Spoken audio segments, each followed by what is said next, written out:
So I think I figured out the sound problem. I did not have the microphone close enough. I do apologize for that. Um, I I'll redo the readings tomorrow. I mean, they'll be a little bit different, a little bit, but it'll basically be the same idea. So, um, sorry about that. I'm still learning all this, and I guess I just didn't realize that I needed to have the microphone right here because I don't talk loud enough.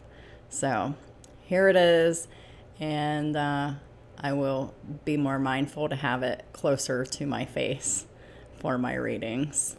So do apologize for the way that the last two videos turned out. Do the best that you can with them for tonight. I'll redo them tomorrow.